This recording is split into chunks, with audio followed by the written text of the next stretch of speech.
Hello and welcome to chapter 14 for AP Psychology, the major motives of life. We're going to talk about motivation, which maybe you need. You're sitting at home and you need some motivation because you just got to do it.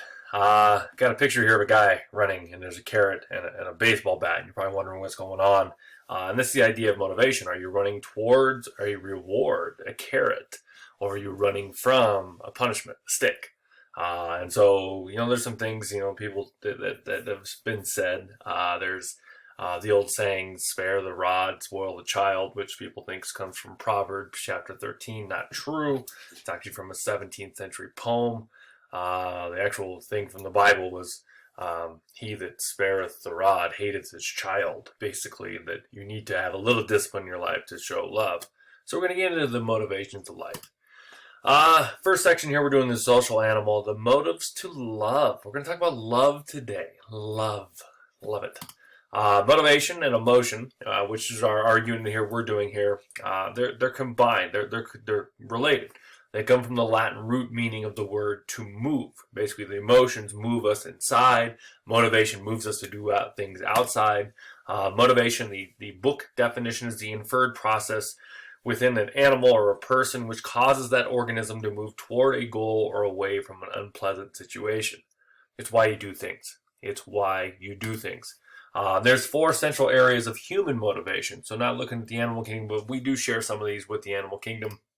Love, sex, food, and achievement, like getting the high score on Pac-Man here. Yay. And we break them down into two types. There's intrinsic motivation, that are things that you enjoy just because you like doing them. You like reading a book because you want to read the book, not because you want to share on Goodreads the number of pages you read and compare it to the other people and get points and get achievements and little badges and everything like that. That would be an extrinsic motivation.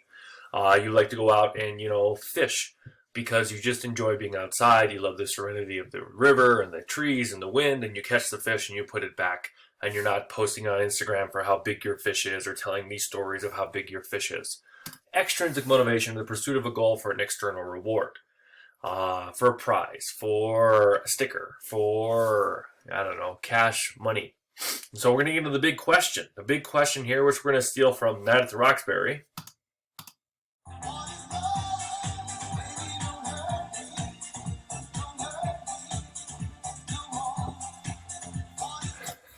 What is love? I want to know what love is. I want you to show me. Love is difficult. Love is it's hard to define. And it's funny, like if I asked you, it'd be kind of funny if you could comment what you think love is. You might have a hard time coming up with the definition of love is. However, you probably know if you are loved. You know the sensation of being loved, but it's hard to describe love. So, what is love? Baby, don't hurt me. There's two types of love. There's passionate love, like, hey honey, hey baby, what's up? And companionate love, like, hey, we're friends and I want to spend my life with you. I want to hang out and I want to play online video games with you. Passionate love may burn out. That's kind of the, dating and things like that, and new relationships, or it can evolve into companionate love, which is a weird word. I'm sure you're probably wanting to say compassionate love, which kind of goes along with it, but being a companion, sharing your life experiences with someone else. The origins of passionate love begin in infancy. A maternal romantic love share common neural mechanisms. Oxytocin, which there's an urban legend, there's a misconception out there that oxytocin is only released during sex when there's orgasms, but it's not. Oxytocin is our bonding chemical in our brain. When you hug, when you hold hands, when you have physical closeness, which you probably shouldn't do right now with coronavirus, that releases oxytocin, which is bonding. And so when a baby is being nursed by a mother, and there's that immediate bonding, there's that touching, there's the sensation, oxytocin is released. It is also released when there is love making, when there is sex going on. And so that's where it kind of is the same mechanism in terms of the body. Endorphins are released when we have physical contact, novel touch on the shoulder, rubbing the back, other things going on. The bonds of affection are biologically based, but there's more to it with humans. It's not just a chemical bond. There's a lot more to do with love.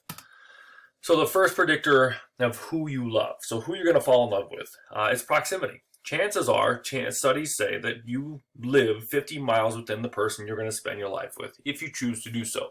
So proximity, you are going to basically, statistically, you're likely to marry someone in a 50-mile radius of where you grew up, or where you choose to live eventually as adults. I married my wife, she's from Meeker, 40 miles from Rifle. There you go.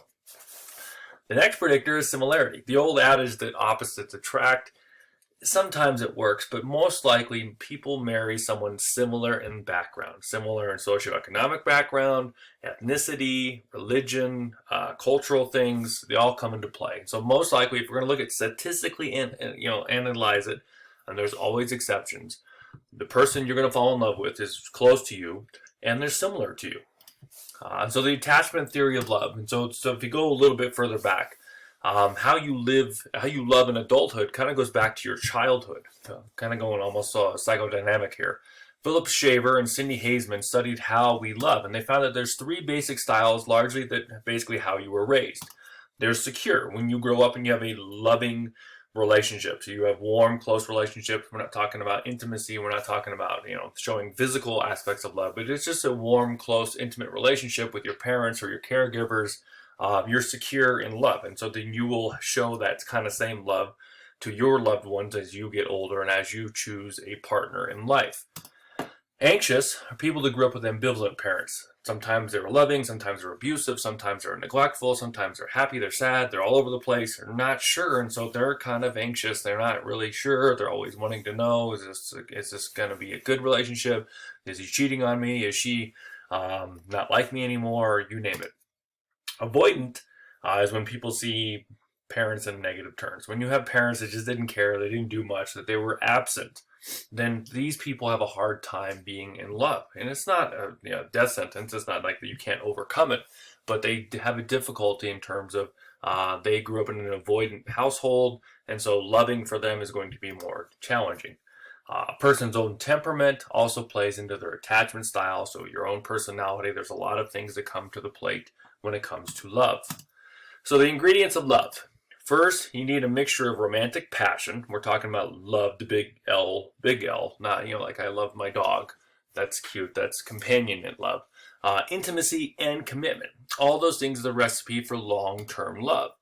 Over years, the passion will fade. It decreases, and then intimacy increases. That's that trust. That's that deep bond between two people.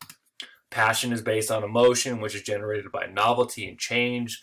This is why married couples sometimes like to go travel. They like to go to different places. Maybe they do role playing to kind of keep that passion, which is funny to me. In our language, we have granny panties, which big underwear that are for grandmas. Well, in Spanish they call them matapasiones. Matapasiones means to kill the passion. So they're underwear that are so gross they kill all the passion. So just keep that in mind. How we define love deeply affects our satisfaction with relationships. How we define love defines how we're going to be happy. And so what you bring to the table and what you expect love to be, that will help you decide if you're going to be happy or not in a relationship. So is real love only romantic love? Is it something else? Kind of difficult. And so when we look at gender, culture, and love, some different things. Which gender or which sex is more romantic? Probably immediately you're going to say women. That's the stereotype. That's our culture. There's no difference in terms of love at first sight. There's no difference in terms of compassionate love over time. There's no difference in the mechanism of love in men and women. Both suffer when relationships end equally. They're insecure, they're insecure as well. When there's a bad breakup or a divorce, both men and women suffer. Men and women suffer equally. The difference is in how they show it based on culture and society. Men and women differ in how they express love. Women typically express feelings with their words, whereas men show their feelings with action. So women would like to say, I love you. Men will just buy flowers and chocolate. That means I love you. I did that. An example, men and women riding in cars. You could have a group of men riding in a car from, here to Denver, which would be about a 2.5, 3 hour trip. And dudes can just hang out, drive, not say a word. And it was awesome. Great road trip. Enjoyed the tunes. Good bonding. Women, according to our society, would be a little more chatty. And if you're riding with a woman as a man in a car and you're not talking, something's wrong. There's a problem. He's mad at me. What's going on? These are reflections of our social, our cultural, or economic forces. So here's an example. Dear diary, tonight I thought my husband was acting weird. We had made plans to meet in a nice restaurant for dinner. I was shopping with friends all day long, so I thought he was upset by the fact that I was a bit late, but he made no comment on it. Conversation wasn't flowing, so I suggested that we go somewhere quiet so we could talk. He agreed, but he didn't say much. I asked him what's wrong. He said nothing. I asked him it was my fault that he was upset. He said he wasn't upset, that it had nothing to do with me. He had not to worry about it. On the way home, I told him that I loved him. He smiled slightly and kept driving.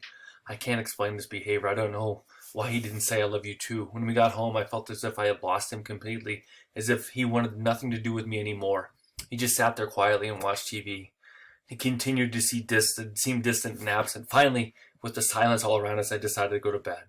About 15 minutes later, he came to bed, but I still felt that he was distracted and his thoughts were somewhere else. I fell asleep. He fell asleep, excuse me. I cried. I don't know what to do. I'm almost sure that his thoughts are with someone else. My life is a disaster. His diary. Motorcycle won't start. Can't figure out why.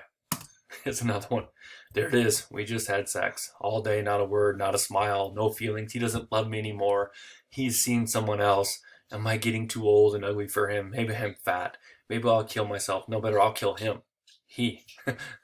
A fly. A fly on the ceiling. How the bleep does that fly holding itself in those tiny little feet? So that's all I got for love. It's a big question. We can't settle that in one video. The next one's going to be super weird, super awkward. We have sex coming up. So, hope you enjoyed this. Talk to you later.